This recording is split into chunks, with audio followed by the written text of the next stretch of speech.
day 2 of the forum and the first session of our knowledge series. Please welcome Mr. Sachin Jain, who will introduce our speaker for the day, and don't forget to head to the Forevermark zone, Wonder Beer zone and partner booths to discover all our latest offerings. If you have any queries during the session, do remember to minimize your full screen and click on the Q&A icon to drop in your queries. Our speakers will answer your queries at the end of the session. Once again, ladies and gentlemen, Mr. Sachin Jain.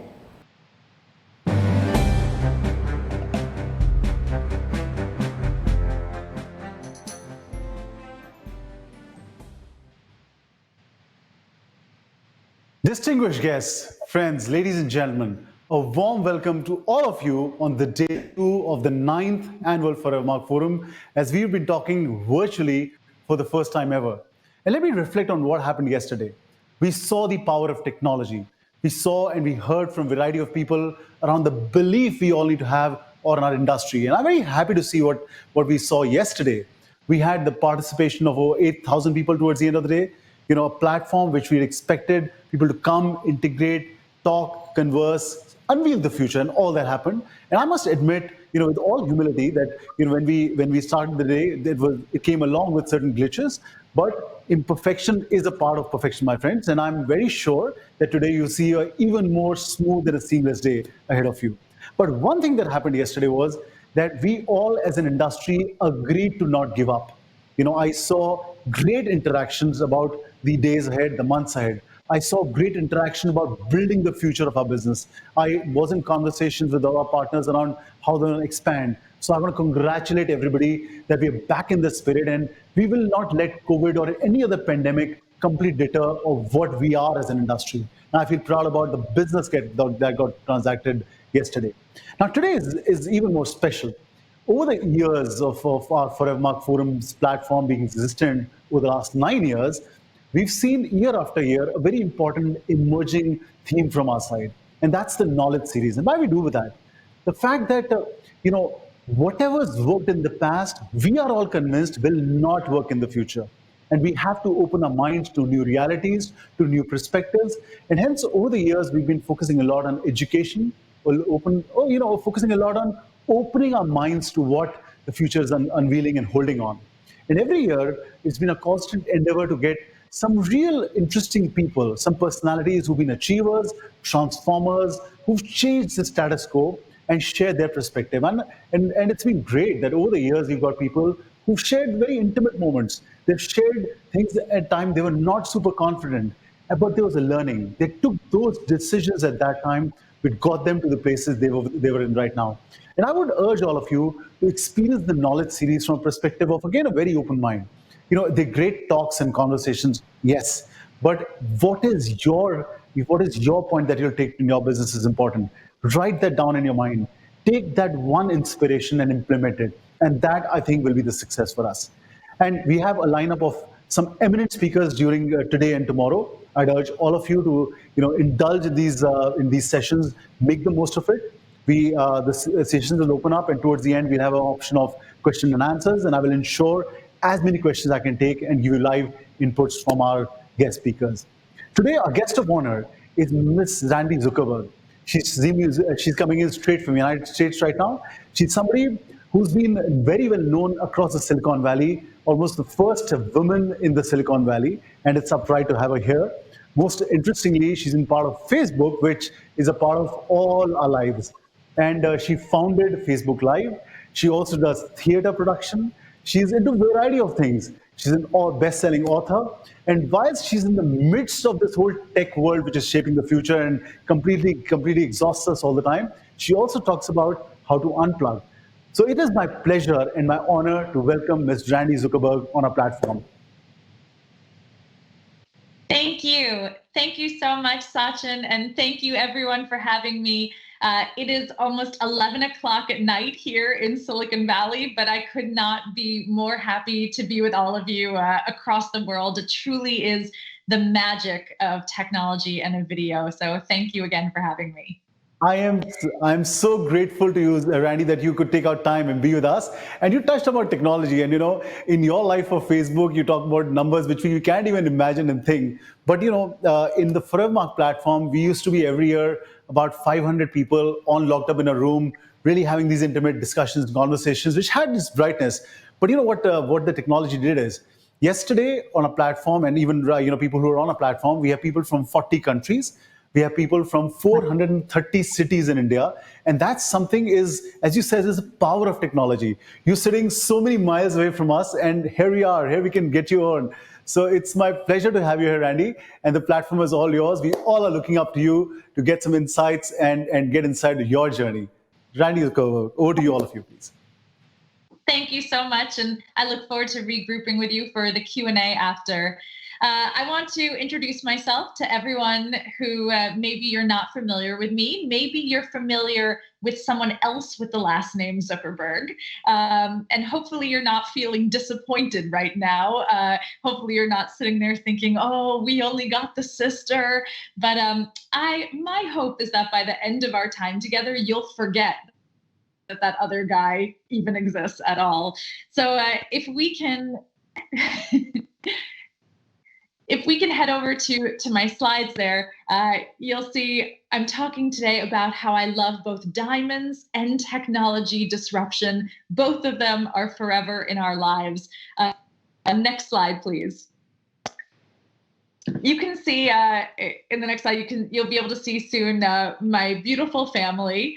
I actually married a South African man, so I know we have many South Africans that are involved in the business today, and you'll be happy to know that cricket is always on in our household. So I feel like I have a bit of a connection to this audience, because in most American households, they can't even relate when you're talking about cricket.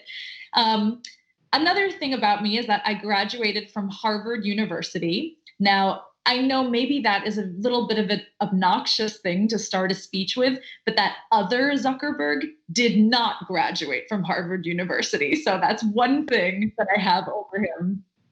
I've been spending a lot of time recently on video platforms like Zoom and Microsoft Teams. I don't even know if Zooming is a verb now, what part of speech it is, but I've been spending a lot of time, like so many of us, on video conferences. Next slide, please.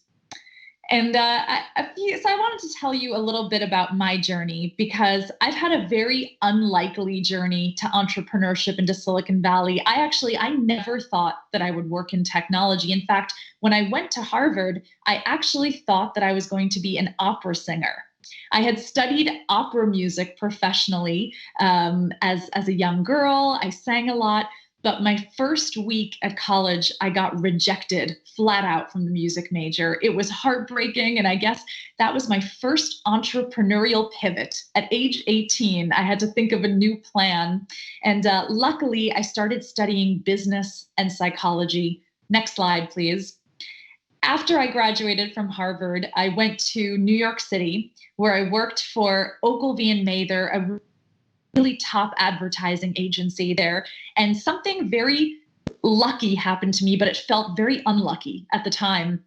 All of my colleagues got staffed on these glamorous advertising campaigns with celebrities, television shows, the Olympics, things like that. Not me. I got staffed on a brand new team called digital marketing, and I was very angry. I did not want to be on that team. I didn't know what digital marketing was. I thought for sure that they were just shoving me in a dead-end job. I called my mom. I cried. I wanted to be with the celebrities. But that turned out to be a very lucky placement, because 2 years later, all of my colleagues at the agency were still just full-time fetching coffee on television sets, and I was leading one of the fastest growing teams inside the agency. Next slide, please. So that's when I started getting phone calls, emails, messages from my brother saying, hey, Randy, I started this thing called thefacebook.com, and I could really use someone who knows digital marketing. Let me translate that for all of us. What he really meant was, I need someone who will work for free. I know many of us work in family businesses and can probably relate to that. But he's like, I need someone who can work for free and knows marketing, and you're my sister. Will you come out for one weekend and give me some advice? And so off I went. Next slide. And I had all these thoughts in my mind of what California was going to be like. I thought it was going to be incredibly glamorous. I got there, and next slide, you'll see what I found. I found, I think, the least glamorous place on earth. These guys were coding around the clock, 24/7. I think the first 3 straight days I was there, they they had only Red Bull and cupcakes was all they ate. And for a little, I thought, gosh, what am I doing out here? I left this glamorous life in New York City to come out for, a little while and help my brother. But there was something that was so exciting that I can't quite put my finger on. It's even hard to put it into words today. And it was just the sheer excitement of being part of something from the ground up, of building something that would not exist in the world except for you putting a little bit of your own stamp on it. I'd never been part of something entrepreneurial before. So I went out there for thinking I was going to stay for 1 week, and I ended up staying for 10 years. 10 years later, I only just finally made it back to New York. Next slide, please. Now, it was one of the most amazing experiences of my life to be part of this company. When I joined, there were only 12 of us. And when I left, it was a public company with tens of thousands of employees and offices all around the world. But we had challenges, just like any other company. Now, it's hard to imagine a world where Facebook isn't this huge company with billions of people. But when I started, we were a tiny startup. We didn't have that much money. We didn't have many resources. In fact, the first year that I ran marketing at Facebook, my entire budget for 1 year, my first year marketing, was 1 box of t-shirts. So if you can imagine a world where a company like Facebook, our marketing budget for a year was 1 box of t-shirts, you can imagine what it was like in the beginning. Well, we used to do these things called hackathons. And these hackathons were very special. We would invite people from all over Silicon Valley to come to Facebook and help us come up with great ideas for the platform. People typically would stay awake all night long. They would come up with ideas. And then if you had a great idea in the morning, you stood up in front of everyone and you presented it. Now, I want to let you know, most of the ideas were very silly and probably not even worth sharing. For example, one engineer hooked up people's cell phones to a trampoline that you jump on, and you would jump, and then that became your new lock and unlock screen on your phone. And you had to recreate an identical jump to get back into your phone. I don't know if you can even imagine how many hours it takes to recreate an identical jump on a trampoline, but people were jumping for hours and still locked out of their phones. So I think that maybe was the worst invention I've ever seen. But something truly amazing happens, because when the guy next to you is hooking up a trampoline to people's phones, there is nothing that you could possibly come up with that would be weirder than that. So you might as well just bring your best, wildest, most creative ideas to the table. I think it truly showed me how amazing it is when you can create a culture where people aren't afraid to fail and people aren't afraid to look silly. Because at those hackathons, even though so many of the ideas were ridiculous, there were so many brilliant ideas that came out of them from people who never would have felt like they could speak up in their normal day-to-day life, but they felt safe to take risks at these hackathons and safe to come up with these crazy ideas. Next slide, please. I came up with a few ideas at these hackathons. I wanted to share 2 of them with you. The first was, at one hackathon, I started a rock band inside of Facebook. You're probably not very impressed by that, and you should not be impressed by that. We were a terrible band. We sounded awful, but we had a lot of fun. Okay, next slide. Maybe you'll be a little bit more impressed by my next idea though. When the iPhone came out, I started to really think about how every single one of us in the world now is our own media company. Every single one of you listening to this, you are a movie studio. You are your own radio network. You are your own television station. It's such an exciting world. So at one of those hackathons, I took my phone, I started just recording video of Facebook engineers, of different people, and I called it Facebook Live with Randi Zuckerberg. 2 people watched, my mom and dad. That's it. It was a huge failure. And I got so bummed out by that I actually went home early. I did not even stay awake to present my idea to everyone in the morning. And I thought, well, Facebook Live is dead. Except maybe some of you have used Facebook Live. It's not dead. So a few weeks later, I got a call from Katy Perry, pop star Katy Perry. I got a phone call from her team saying, Randi, we saw that Facebook is launching a new television show. We want Katy Perry to be on it to announce her world tour. And I have to admit, I almost just started apologizing and saying, oh, I'm so sorry. Facebook Live is not a real thing. It's just a silly project I made up in a hackathon.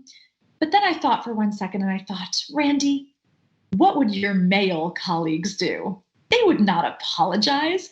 They would be congratulating themselves for having such a great idea that it attracted Katy Perry's attention, and they would go for it.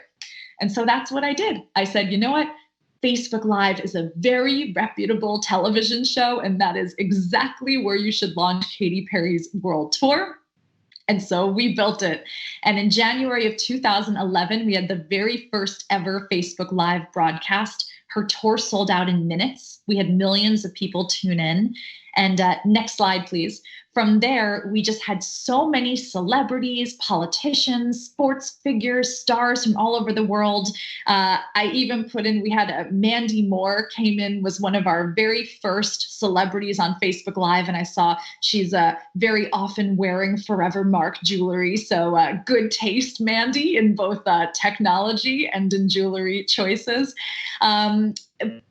But we had celebrities from all over the world because this was the first time that they could speak directly to their fans and directly to their audience. Next slide, please. Sometimes I would even, interview a small startup in Silicon Valley to try to give them a little visibility. So early on, I had these guys on my show. Welcome to Facebook Live with Randi Zuckerberg. What is the name of your little startup? Twitter. Okay, good luck with that. We'll see where you are in a few years. Well, they did pretty well, as you can see from the world. So, that was a fun one to look back on. But I think the best and really proudest moment that I have, next slide, please, is when I was out at dinner with my husband and I actually got to say to him, hold on, honey, the president is on the phone. And President Obama and his staff had reached out because they wanted to use Facebook Live. Now, this was only 4 months after that hackathon where only my mom and dad watched. 4 months later, the president of the United States was using Facebook Live on a regular basis almost every week. It got even better than that. I won a major television award in the United States because of that broadcast with the president. And only a few years later, Facebook Live launched to every single person around the world using Facebook. It's now used by more than 2 billion people on a regular basis. The reason that I share this story with you is because I never in my life thought of myself as an entrepreneur. If you had ever asked me before I got on that plane to Silicon Valley, what I was going to do with my life, I never would have told you words like inventor or creator. No, I thought that I was the person behind the scenes who was just helping other people execute brilliant ideas.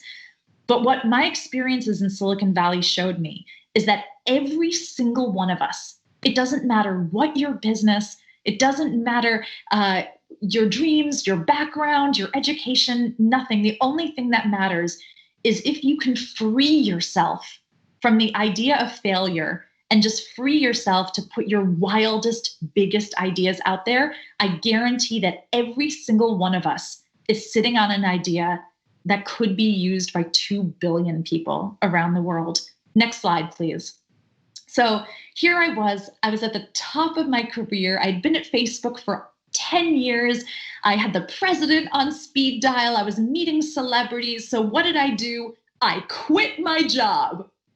Now, for sure, you're thinking, why did Sachin invite a crazy person to give a keynote? Why would I walk away from such an incredible company and a role? And the answer is that it's complicated. I loved what I was doing on the front lines of Facebook and in Silicon Valley, but I have to say that I did not love that for 10 years in Silicon Valley, I was the only woman in every single room that I walked into. And I started to think to myself, why is it this way? In many countries around the world, there are more women graduating from high-level universities than men. These are really good jobs in technology that are on the cutting edge of what's happening with the world. So why are we losing so many women, and where? And I decided that I wanted to dedicate the next chapter of my career and my life to figuring out how we can get more women into the C-suite and in cutting edge careers like technology. I started to do research, and I was pretty shocked by what I found, because I found that the first gap where we lose women is actually when they're girls. We lose them starting at about 8 or 9 years old. So I beg you, if there is a young girl in your life, that's around the age that girls start saying things like, oh, math and science is for boys, or I'm not good at that. And that is the crucial age that we need to get girls and keep them excited about technology, science, math, and engineering. Next slide, please. But there was another thing that was happening in my life around that time that I stepped out of Facebook, and that is that I became a mom of my own. These are my sons, Asher and Simi. They're the loves of my life. They have really taught me quite a bit about technology themselves. My older son, one of his friends came over for a play date, saw my laptop sitting on the table and ran up to it screaming, "Grandpa!" I was very confused for a moment, and then his mom explained, oh, we Skype so much he thinks his grandpa lives inside the computer. And that's the world that kids are living in today, is thinking it's perfectly normal to have relationships entirely through screens. And I guess that's a little bit of what we're learning these days too. But, in life, every app needs an upgrade, an update at some point. Next slide, please. So just exactly 1 year ago, last summer, we welcomed our daughter, Shira. That was very meaningful for me, because with all my work getting women and girls into STEM and technology, it was just a really beautiful moment to finally have a daughter of my own.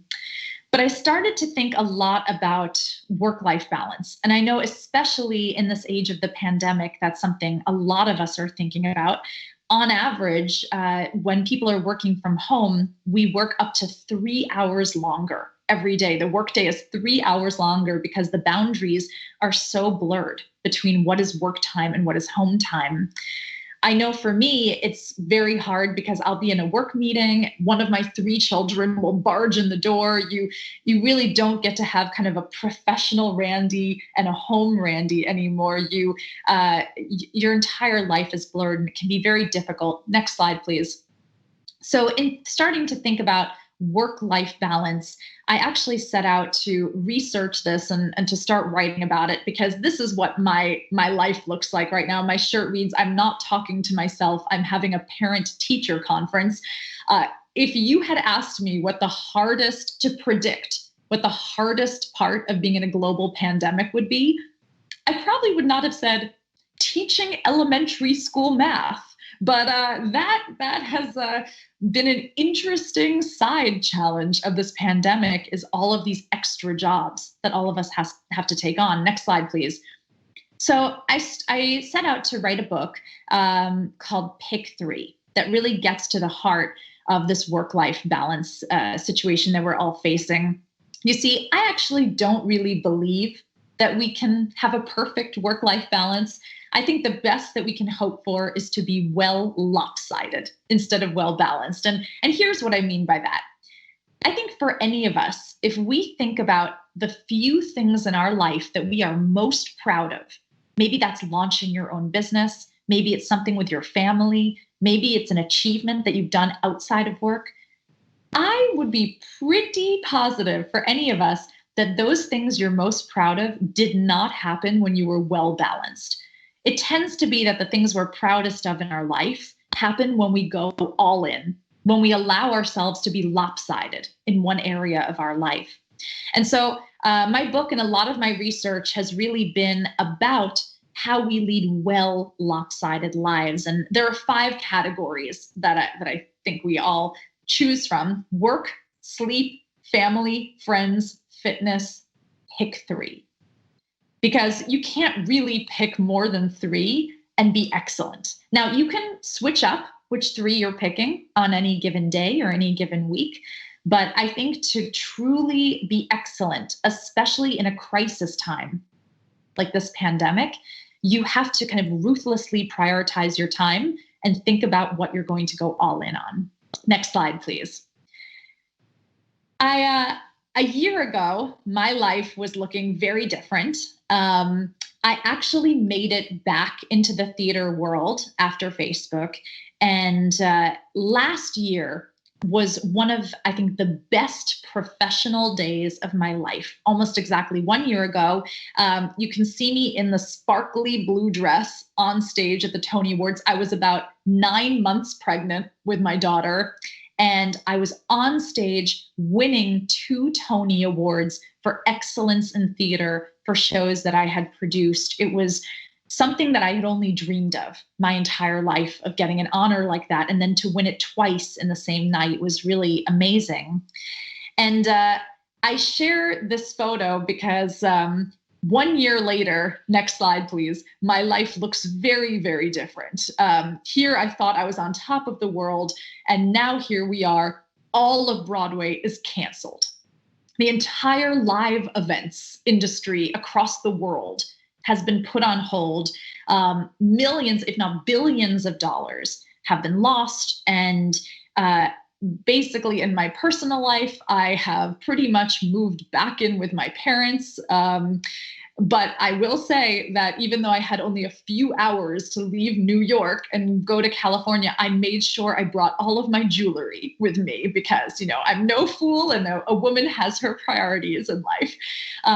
But it just illustrates how really amazing 1 year of shift of difference can be, and in entire industries facing massive disruption. Next slide, please. But one thing that I've always thought is that in any the real estate industry, just the feelings of safety and experience in the city. But I think the closest that I've lived to just a massive industry and business disruption happened the day the iPhone came out. Now, the iPhone came out in June of 2007. About a week before the iPhone came out, we were sitting at Facebook like so many other companies. All of our users and customers on Facebook were sitting at desktop or laptop computers, sitting at a desk using Facebook. Same for any other technology company. Suddenly, overnight, almost 75% of our customers went mobile. But we did not have one single mobile engineer, and we had no idea how to run a business where 75% of our customers were suddenly on mobile devices.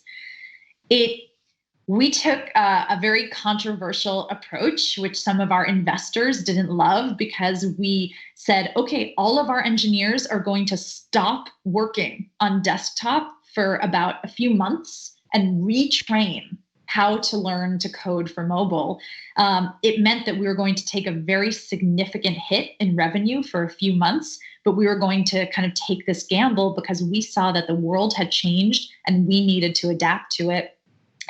Other companies in Silicon Valley made similar gambles. Some did not retrain their workforce, some did.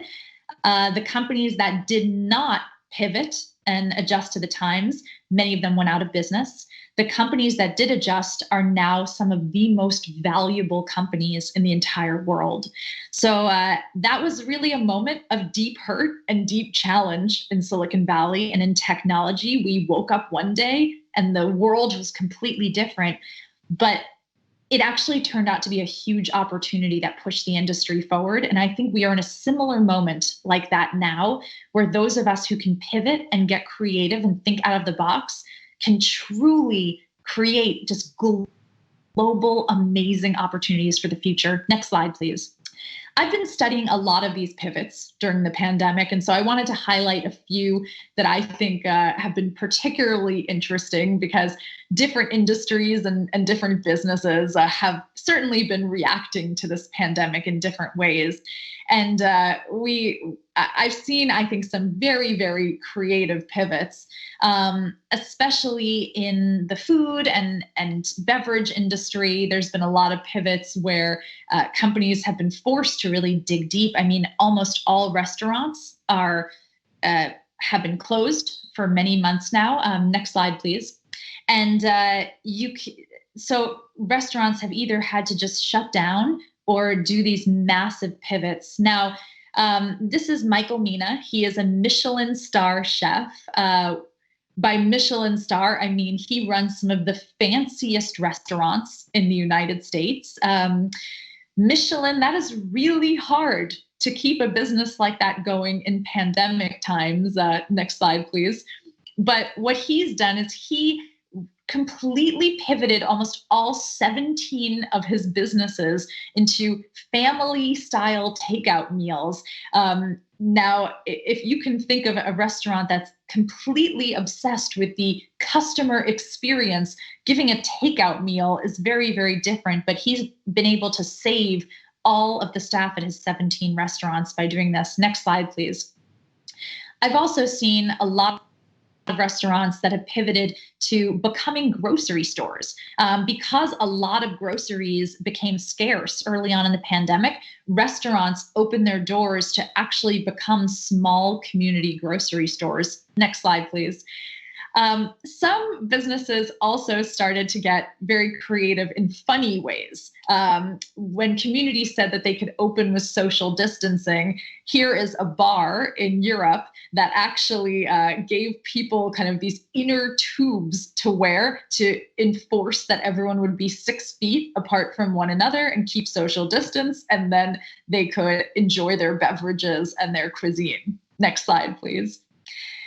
Schools across the world have been looking at very interesting ways of bringing children back to school safely.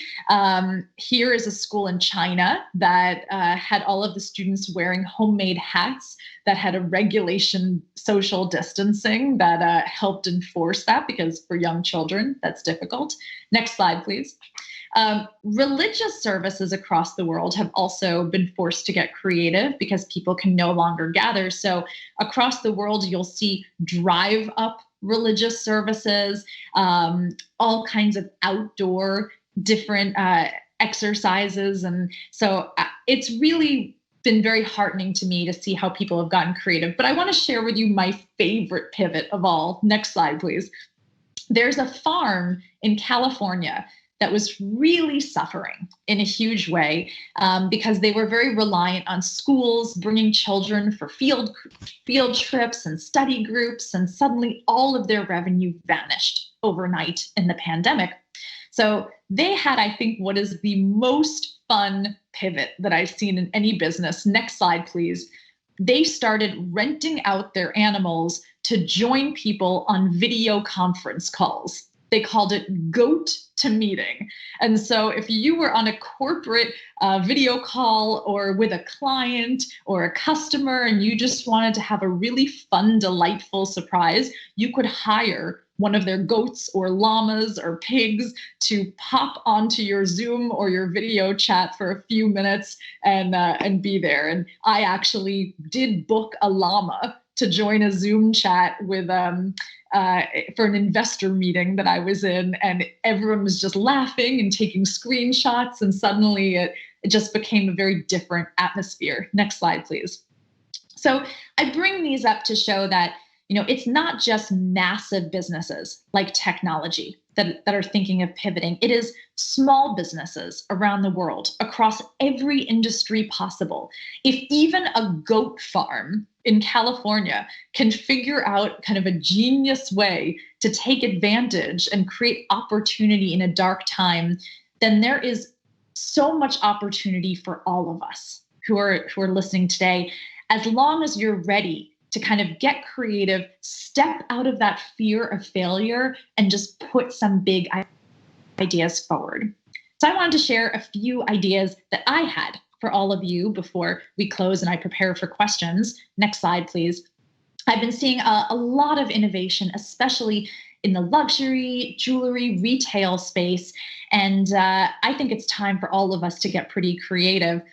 On the left, you'll see I've seen several businesses that have created mobile shopping units where they'll actually have a truck or a van that's designed very beautifully and drive up to different customers' homes in order to show them what's going on. If you can go back to the slide before, there's been wonderful use of augmented reality and virtual reality. I know you all got a beautiful invitation with AR for this event, which was, I think, one of the most creative invitations for any event that I've ever seen. Well, the middle photo, you'll see I'm actually trying on jewelry in that middle photo by an Indian designer in AR. This is a company called Accessory Junkie, where you can try on jewelry across the world. I tried on several earrings from jewelers in India and Brazil in AR, and it was so fun. Even my husband was wanting to try on earrings in AR. Next slide, please. I think we also have to really understand what our customers are going through right now. Our customers are in a very difficult time right now where their major life events are happening online. Things that people were looking so forward to, weddings, birthdays, graduation, trips, honeymoons, are all canceled or are happening online. And so if you can really get into that headspace of empathy for what your customers are going through, then I think you're really poised to be there in lockstep with them every way of these very emotional moments of their lives. And hey, if I were getting married right now, I'd be sitting there thinking, well, no honeymoon, so I should spend more on my ring. And maybe that's definitely the message that we should be talking to our customers about. Sorry, you can't have the honeymoon of your dreams, but you can certainly have something very beautiful that you can look at for many years to come. Next slide, please. But I think just understanding the mindset of customers is very important. Also understanding the new look of remote work. I've spoken to a lot of people who have questioned, is luxury even a thing anymore when people are not going into offices or if people are not going to events? But clearly they have not been speaking to women, people who've been saying that, because now all of a sudden we all live in a world where we're spending hours and hours of every day on video, on camera, which we never did before. And I think things like accessories and jewelry and fashion is more important than ever before. But people don't just want anything. They want to understand the story behind a piece. They want it to be a conversation that feels special and connects them with other people. They want that transparency. And so I actually think the new look of remote work gives a huge opportunity to all of us in the retail space. Next slide, please. I also think that prior to this pandemic, we were maybe thinking about ourselves locally. We were thinking of ourselves as a local business servicing a local community. But suddenly we have an opportunity to reach people all over the world. Every single one of our businesses is now a global business. And we should be thinking about ourselves as a global business, because if you're on the internet, if you are doing anything in e-commerce or retail right now, you can be reaching customers and buyers all over the world if you're just leveraging this in creative ways. Next slide, please.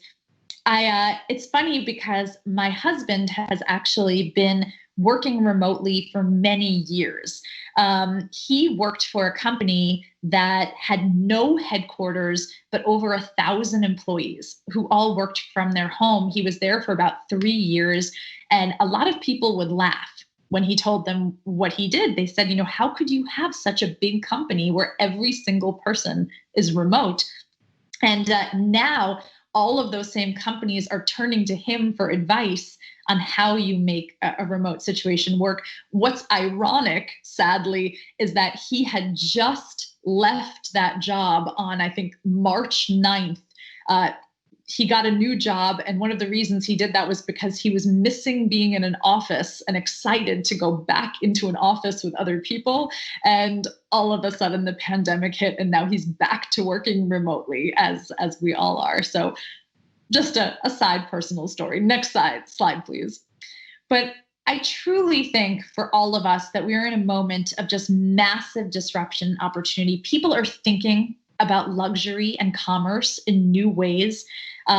People want fewer things, but nicer things that they feel proud of, and that they know where they come from. They feel proud of how the things that they've bought were created and how they made their way into the world. Who knew that the face mask and personal protective equipment would be the #1 fashion accessory of 2020? I surely did not see that coming, but there's even opportunities to have some fun with that, where maybe you want to have some PPE that's branded for your business, or maybe there's a way to do beautiful mask chains and things like that. Like, just, this is a new world. We're all starting on a clean slate, and we can all be creative together. Next slide, please. Although I did have a moment, I think at the start of the pandemic, where you could not find toilet paper anywhere, that I probably would have traded any of my most valuable jewelry that I had for a can of Lysol or some toilet paper. So maybe even just, saying, free Lysol wipes with a purchase is enough to attract customers from all over the world these days, probably. Next slide. So I share all this because, as someone who has lived through so much disruption, geographically, industry-wise, I know that this is a time where many of us are hurting. There are many challenges. We have woken up. We went to bed on Earth and we woke up on Mars, and we have to relearn how to do everything that we used to do. But I guarantee you that this is a moment of huge opportunity in business if you're willing to get creative and take risks. A few things that I'm up to right now: I have put a lot of energy into mentoring entrepreneurs around the world, investing, especially in female entrepreneurs, and coaching people across the world. I'm very available on social media. I love to give advice and to work with individual businesses around the world. So please feel free to reach out to me even long after this Q&A. And I just wish all of you so much luck and success and fortune in this exciting new world we find ourselves in. We will now begin the Q&A session with the speakers. Minimize the full screen and drop in your questions by clicking on the Q&A icon, and our speakers will address them.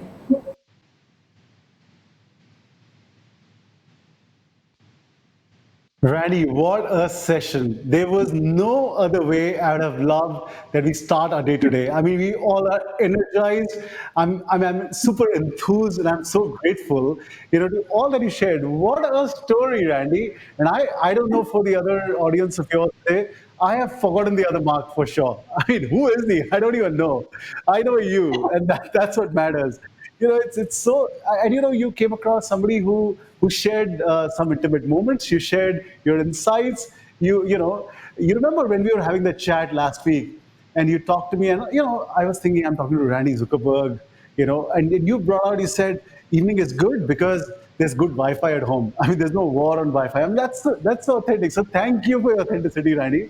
And I'm sure, like me, everybody else who's watching you and listening to you will relate to most of the things. Thank you again.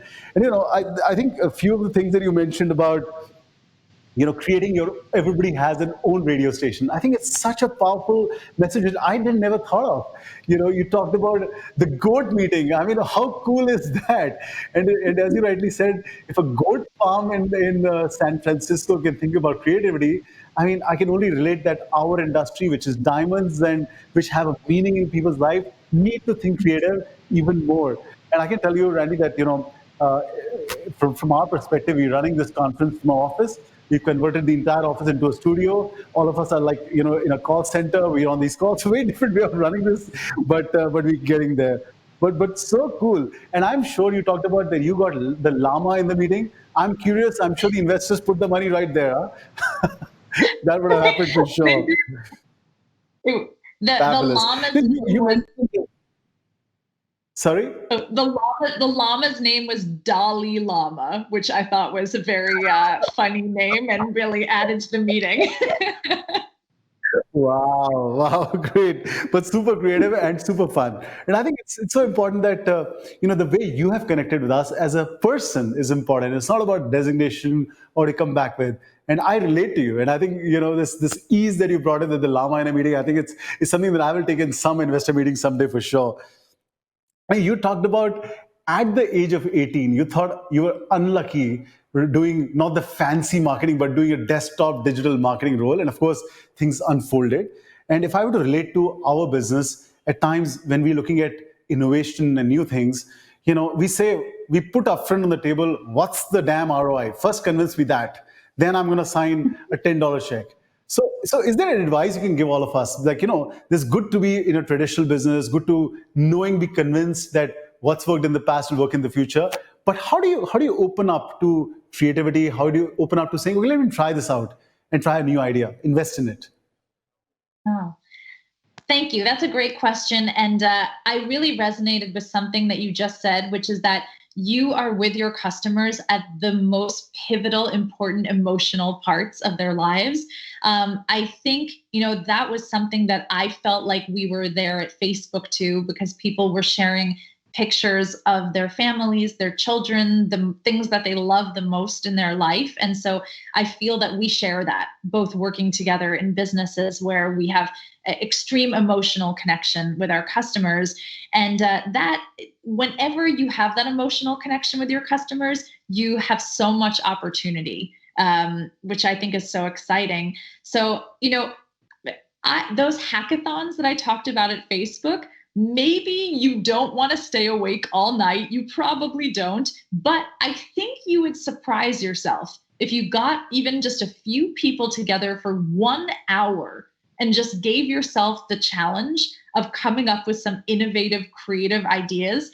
I think just giving yourself the space to get out of your day-to-day life, put your phones down, and just have some time to be fully creative, you will amaze yourself at the ideas you come up with, even just from that. How cool is that? I think great insight. Then all of us have to get on these, creative journeys together. I'm quite curious, Andy. I was listening to one of your previous interviews. I think Facebook is today anything but exclusive. It's democratic. Everybody, the whole world is a part of it. But I heard one of your sessions where you talked about when you started, it was still an exclusive club. And if I relate to our business, we talk about exclusive collections, putting the black door outside the glass.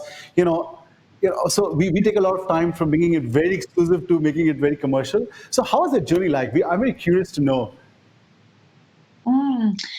Another great question. And I think that the exclusivity, it worked very well for us in the beginning because in 2004, nobody used their real names on the internet. In fact, people were terrified of being themselves on the internet. No one used their real names. People used screen names and handles. And so we wanted to create a safe environment where people felt like they could use their real names.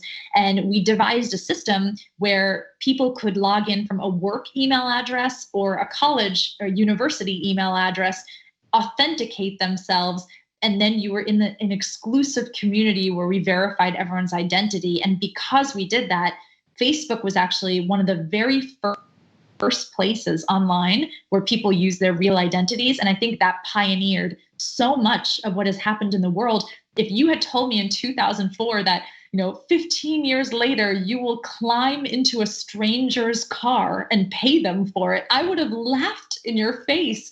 But because of that trust and that real name identity, it made so many other bigger businesses possible around the world. So I think there is something to be said about exclusivity. Of course, at some point we had shareholders and investors. They wanted us to have products that were available to everyone. And so in a world where you open up, there are other ways to think about exclusivity. And I think that's why I've always loved live video.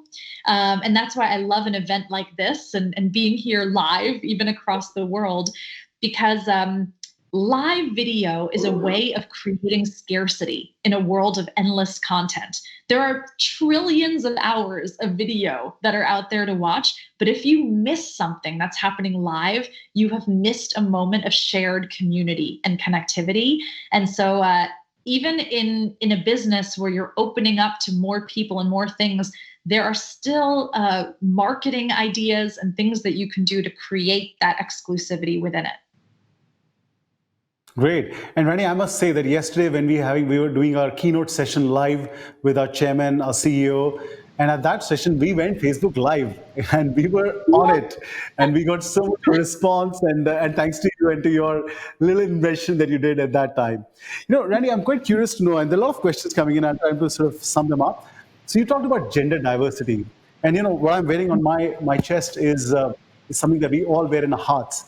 And we as De Beers support the United Nations move of he for she, which is about providing equal opportunity for men and women without they being born male or female.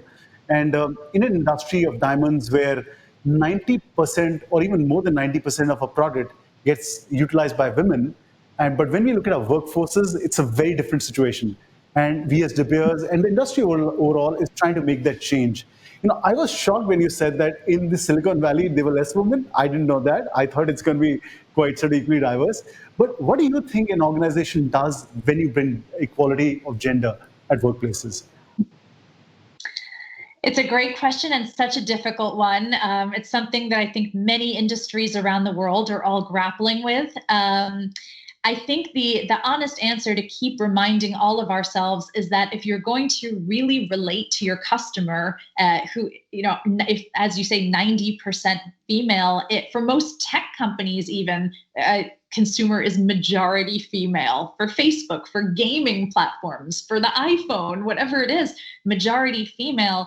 And you have to keep reminding yourself that how can you really serve a customer if you don't have anyone on your executive levels who can truly relate to what that customer is going through and how they're buying and how they're thinking? How can you truly relate to that mom like me with 3 kids barging into, her new work from home office while also wanting to look stylish if you don't have that voice represented at the highest levels? And so I think it's not just a nice to have decision to think about diversity. It is a must have economic decision for a business that will drive higher ROI. Like you said, show us the numbers. And I think this is a conversation that needs to be driven. Audio, video, everything's gone.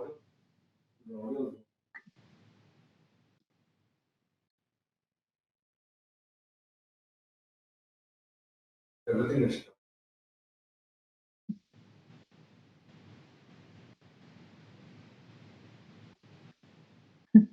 Sorry, Randi. Sorry for that glitch. Can you hear me now, Randi? No worries. I can hear you, and you know what? That just shows everyone that we're definitely live, right? It's not taped. You're getting the whole experience. Unusual advice to a marketer in 2020? Oh my gosh. I don't know about unusual, but I will say, Asha, that I'm really focused on podcasting right now. I think audio is a tremendous opportunity around the world that has not been fully utilized yet. I've had my own talk audio podcast for 6 years now. And the reason I love it so much is that it's really the closest that you can get to a customer's undivided attention, because people, if they're on their phone or video, they're probably doing 17 other things at the same time. But when they're listening, when you're in their ear, maybe they're driving somewhere, maybe they're having some exercise, but other than that, you're not really competing for their attention very much. And you can do some really creative things with audio, from, scripted stories to interview podcasts to all kinds of things. So that would be my advice. I know maybe it's not unusual, but I would really double down on audio and podcasting as kind of the next big opportunity in marketing and content. Awesome. And there are various questions about your family life, Randi, but maybe, if I can take parts of it. What's really getting asked is that you have 3 children, you're in the midst of technology. You also mentioned about, when you sit on the elementary level maths, that becomes quite crazy at times. And I vouch for that, because I have my 8-year-old, my 13-year-old who goes in class 8, Suhani. And when she came the other day with her maths problem, I think she was tricking me. She was trying to test whether dad really knows anything or not. And I went halfway. I mean, I somehow passed her expectation. But what's your advice? I mean, to young parents, there's a whole, in India, we coming out of this whole feeling of saying, let's be a doctor or engineer to succeed in life. But what's your advice? How do you advise a youngster to look at a future where AI is taking over, loads of things are changing? There are no definite career paths. Yes, it's such an interesting question, and one that I am always asking myself, how I can be a better parent. But I think the thing that I keep reminding myself is that the careers our children will have do not even exist yet today. So how could we tell them, become this or become that, when the jobs that they're going to have simply do not even exist? They haven't been created yet. And so I think as parents, the best that we can do is to train our children to be curious, to be open-minded, to be able to take advantage of those new opportunities when they come, and to also train our children to be the ones who create those opportunities. Why go work for someone else when you can be the person who's actually driving that change in the world? So I think it's very exciting, and I would encourage all of us to, embrace the future and really be part of that change. And that's awesome, Randi. I think your perspective of saying that we are perhaps landed on Mars and let's write on a fresh clean slate. I think it's so cool. And thanks again, Randi, from all of us here to bring this energy. And I couldn't have started this knowledge series in any other manner but to have you. So it's so nice. Thanks for your authenticity. Thanks for the cheer you brought to us. And thanks for the hope you brought to us that we all in it together, we're going to rock it. So thank you, Randi, for being here on the Forevermark Forum 2020. Thank Fabulous. you so much. Thank you. Thanks from the bottom of our heart. Thank you. Thank you. Bye-bye.